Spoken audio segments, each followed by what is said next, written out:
Hello, hello, hello. Welcome to another week of Carlie's Couch. I'm getting better, y'all. I'm getting better. It's so funny. I've been podcasting for going on 8 years. And let's see, September, October, November, December, January, February, March. So like 6 months on my own. And it's so funny because every single week, there has been some type of technology, something hasn't uploaded. And it's so funny because at first, that's what I was so anxious about. Like, oh, if the quality is good, I hope everything is going to work. And then now it's like, I'm just kind of laughing at myself and keeping the punches rolling. So thank you, Jay, for letting me know when my audio wasn't uploaded or when it cut off and just all kind of funny stuff. But I am working on getting shorter segments to y'all weekly. I would love to be back weekly. So I'm going to try to hold myself accountable for that. And then I have some other people that I want to interview and have share their stories because I think that Carlie's Couch is such a great platform. I know that Carlie's Couch is such a great platform for amazing stories. So if you want to tell your story or if you know any amazing people who need to be on the couch, out in the wild with me, let me know. So hit me, Carlie's Couch at Gmail. There's a place on the website, Instagram, TikTok, all the places. Hit me up. But today we are going to shout out Duran Bernard. Congratulations to him for his Grammy. After 20 years being an independent artist and doing what he loves. So shout out to him for just being him. But in this particular episode, I was inspired by his win and how he took a moment to savor his win. So today's episode is entitled How to Savor. And we are going to talk about ways you can be more intentional about celebrating yourself, savoring every single moment in your life, and being present, because essentially that's what savoring is. So something that he said, when you're accomplishing, don't allow people to drag you away from your moment so quick with what's next.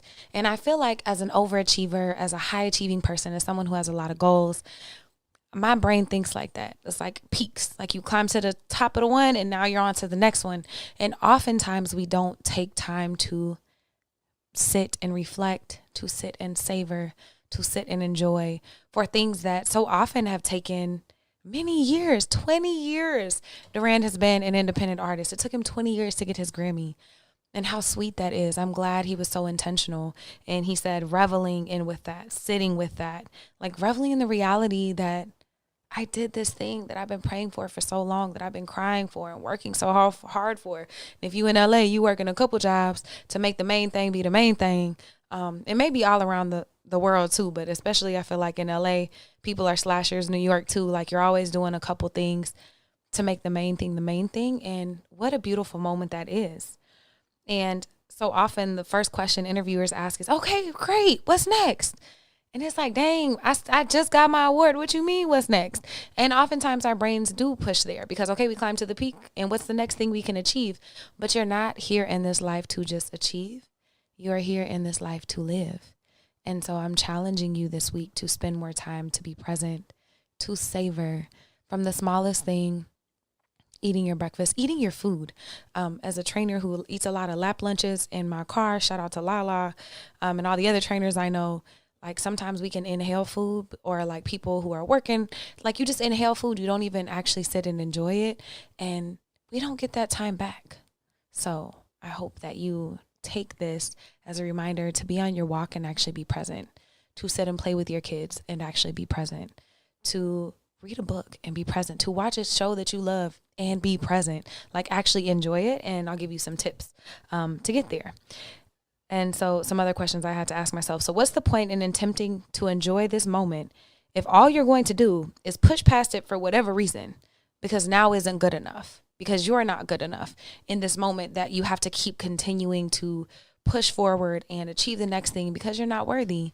And I feel like that's a big reason why we celebrate, because we're always trying to prove something. I've talked to some friends, some line sisters, a lot of very high achieving women, some of my guy friends too, but a lot of my high achieving women friends, and they don't really ever sit with the things that they do and how amazing they are. And I'm like, dang, if you could see yourself the way I see you. And so I think it's just a practice of sitting with the greatness of who we are, sitting with the acceptance of all that we are, and allowing ourselves to bask in that, while also, looking forward, but not looking so far ahead forward that you're not able to enjoy the present. So don't be quick to move past what took place. Make sure that you're enjoying things, not just the big stuff.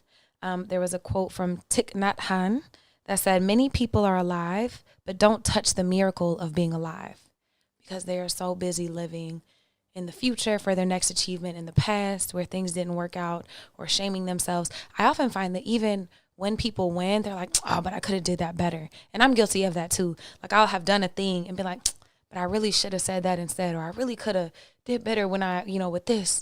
And it's like, why take the time to pick yourself apart? Like you could really be sitting in the present with something, but you're so busy.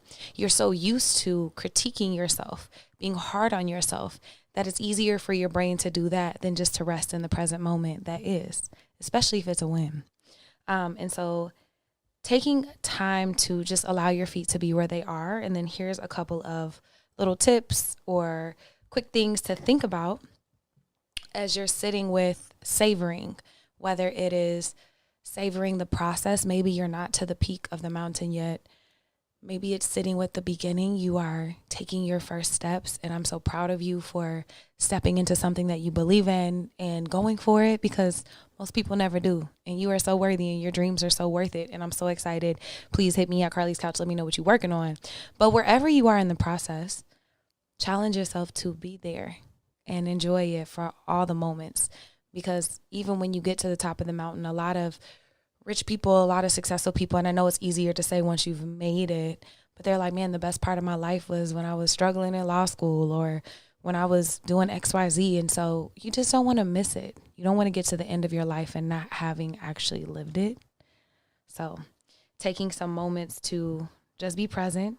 And you can do this by slowing down. So you can slow down how fast you eat. You can, there's this, if you look it up, it's called like a mindful eating meditation or an eating meditation. And when I did it at USC with a mindfulness group, we had raisins and we had chocolate, and we did a mindful eating moment and really slowed down. Because when's the last time you slowed down to taste a piece of chocolate, to taste a raisin? And if you don't like raisins, you can do a pickle or whatever you want to do. But to notice the texture, to notice how it smells, to notice how it feels on your fingers, on your lips, on your tongue. When's the last time you really just sat with what something tastes like, how bitter some cacao chocolate is versus how super sweet a white chocolate is? Like really sitting there and just tasting something, not scarfing, not eating, but like just tasting. So slowing down could be a great mechanism to help you learn how to savor wine, coffee, tea, your warm lemon water in the morning. How does it feel as the steam rises up to your nose, as you take your first sip, like reading your book, just sitting outside, savoring. So move slow this week. That's the first tip. The next one is achieve fast, celebrate slow. So be quick to take action. So achieve fast, work on things, bet on yourself, but actually allow yourself time to celebrate and figure out what that means for you. I have a friend who takes a thinking trip every month. It's 1 day or 2 days a month where they go and reflect. And that's all that they do. And you could think about something like that in your life. If that's inaccessible, what does it look like to have an hour a week where you go sit at your favorite park, or you go to a museum and journal, or take yourself out to dinner and just celebrate? Write down all the good things that happened. Write down what you're grateful for. Write down how you're feeling in the moment. Another way is to write. That's what I'm leading into, because when you write with your hand, it turns on a lot of things in your brain and helps you remember. They were actually saying that there's a study that shows that writing at least 15 minutes a day is linked to a lower rate in Alzheimer's, because there's something about writing down physically. So I challenge you this week to take some time writing. If you are writing down your accomplishments, you can put them in a little jar and maybe check it at the end of the year, at the end of the month, like whenever you want to check it, but it's just an intentional moment to celebrate yourself. So move more slowly, achieve fast, celebrate slow, write things down, practice gratitude. And I know everybody's like, oh my God, practice gratitude, but gratitude scientifically does change your brain, your energy, and your heart. And it's low-hanging fruit. It doesn't cost anything to be grateful. And the more you look for stuff to be grateful for, the more things you'll find to be grateful for. So being grateful. And then you can also use your senses. So if you are winning something, like let's say, okay, you graduated and you're like, oh man, I feel so overwhelmingly grateful. I could smell my family's barbecue because they were celebrating me. Oh, I remember feeling all the hugs. If you use your senses in a moment, they enhance. If you're doing it, for a mindful eating, maybe you're at a coffee shop and you get a chocolate croissant and a latte. You're like, oh, this croissant is so flaky. I can feel it in my hands. I can smell the chocolate in the coffee. I can see families and their dogs sitting outside of the cafe and playing. I can feel the sunshine. Like, think about how to enhance the present moment with your senses, because that causes you to be present. And then the last one is to share it with somebody that you love. So making like your jar of celebration, maybe you and your best friend or you and your partner or you and your kids can have a little like, what went well this week, and talk about that. Like, what are some glows from this week? You could also do grows, but I think the idea is to do glows and to celebrate yourself. You can't learn anything. Nothing happens without reflection. There's some quote right now that's escaping me, but always making time to reflect, always taking time for yourself, knowing that you are so worthy to enjoy this life that we are blessed to be living, even with all the nonsense happening in the world. And so making sure that you are actually living it, that you're being present, that you're savoring it, that you're moving more slowly, more intentionally, you're pausing to reflect, to practice gratitude, to celebrate, to feel with all your senses, to taste, to just enjoy life. Don't miss the miracle that is life. Don't let it pass you by. Hit me at Carlie's Couch. Let me know how you are savoring the moment this week. If you ain't told Duran, congratulations. You can go hit him up or go watch his interview. Not even an interview. I think it was just something on his Instagram or something that he posted. But it was so beautiful.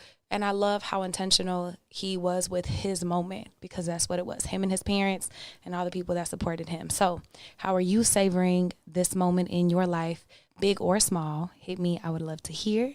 And if you have any episode ideas, let me know. I'm super excited to be more present, more frequently getting back on my Monday schedule. But yeah, I would love to hear from y'all, and I can't wait to see y'all next week.